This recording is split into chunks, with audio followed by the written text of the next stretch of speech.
লজ্জায় মরে যাওয়া উচিত বাংলাদেশিদের, যে তাদের কাছে কোরআন হাদিস থাকতে, নবীজির সিরত থাকতে, তাদেরকে মানবতা শিখাতে আসতে পশ্চিম দেশ থেকে।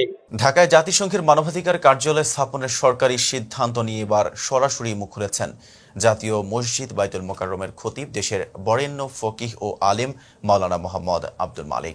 শুক্রবার জুমার পূর্ব বক্তৃতায় তিনি এক আবেগঘন ও জোরালো বক্তব্যে সরকারের সংশ্লিষ্ট পদক্ষেপের কঠোর সমালোচনা করেন। জুমার খুতবার মিম্বরে দাঁড়িয়ে তিনি বলেন, গুরুত্বপূর্ণ কোনো বিষয়ে মসজিদের ইমাম খতিবের কারোর সঙ্গে পরামর্শ করা হয় না, শুধু পানি পড়া আর দোয়ার দরকার হলে তখনই আমাদের স্মরণ করা হয়। কাকে এখানে পাঠাবে, কাকে জিম্মাদারি দিয়ে পাঠাবে একজনকে পশ্চিম দেশ থেকে, জাতিসংঘের পক্ষ থেকে? আবাসিক সমন্বয়কারী। ওই আবাসিক সমন্বয়কারী কি জানেন? সমকামী। বলেন নাউজুবিল্লাহ। যদি বর্তমান সরকার ভালোই তো করছিল, অনেক কাজ তো ভালোই করছিল, সুন্দর করছিল, এই শেষ সময় যদি নিজের ইজ্জত রেখে যেতে চায়, তাহলে তাদেরকে এই দপ্তর এর ফয়সালা উদ্রহ করতে হবে এবং এই ধরনের এই বিকৃত মস্তিষ্ক লোকদেরকে, বেহায়া বেলাদা লোকদেরকে এই দেশে আসার অনুমতি দেওয়া থেকে বিরত থাকতে হবে। এ বক্তব্যে ঝরে পড়ে দীর্ঘদিনের অবহেলার ক্ষোভ।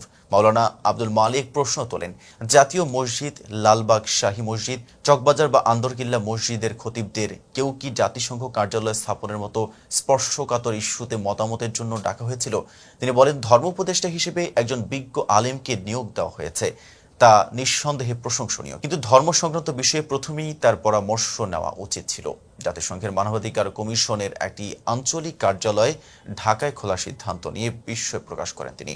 তার ভাষায়, কোরআন হাদিসের বিধান বাদ দিয়ে জাতিসংঘের মানবাধিকার সংস্থা দিয়ে আমাদের নিয়ন্ত্রণের চেষ্টা অত্যন্ত লজ্জাজনক। শোনা যাচ্ছে, যার নেতৃত্বে এই কার্যালয় গঠন হচ্ছে সে নিজেই একজন সমকামী।